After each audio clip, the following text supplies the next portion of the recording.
राहुरी विधानसभा पोटनिवडणुकीत ऐतिहासिक आणि विक्रमी मताधिक्यानं विजय मिळवल्यानंतर नवनिर्वाचित आमदार अक्षय शिवाजीराव कर्डिले यांनी मुंबईत जाऊन मुख्यमंत्री देवेंद्र फडणवीस यांच्यासह राज्यातील मंत्र्यांच्या आणि भाजपाच्या वरिष्ठ नेत्यांच्या भेटी घेत आशीर्वाद आणि मार्गदर्शन घेतलंय। आमदार अक्षय कर्डिले यांनी मुख्यमंत्री देवेंद्र फडणवीस यांची भेट घेत मतदारसंघातील जनतेनं दिलेल्या अभूतपूर्व पाठिंब्याबद्दल माहिती दिली। यावेळी मुख्यमंत्री फडणवीस यांनी विजयाबद्दल अभिनंदन करत राहुरी मतदारसंघातील विकास कामांना गती देण्यासाठी राज्य सरकारकडून आवश्यक ते सहकार्य देण्याचं आश्वासन दिलंय।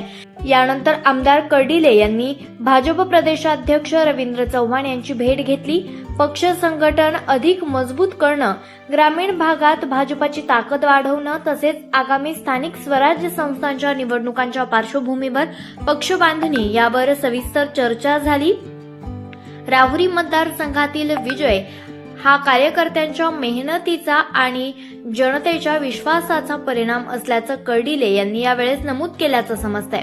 पालकमंत्री राधाकृष्ण विखे पाटील यांच्यासोबत झालेल्या बैठकीत मतदारसंघातील पाणी प्रश्न, रस्ते, शेती, उद्योग, युवकांना रोजगार आणि विविध प्रलंबित विकास कामांवर चर्चा करण्यात आली। राहुरी तालुक्यातील विकासासाठी राज्य शासनामार्फत मोठ्या प्रमाणावर निधी उपलब्ध करून देण्याबाबत सकारात्मक चर्चा झाल्याचं सांगितलं जात आहे। तसेच विधान परिषदेचे सभापती राम शिंदे यांची भेट घेऊन आमदार कर्डिले यांनी शुभेच्छा आणि मार्गदर्शन घेतलं। जनतेनं दाखवलेल्या विश्वासाला पात्र ठरत सर्वसामान्यांच्या प्रश्नांवर काम करण्याचा सल्ला राम शिंदे यांनी दिला।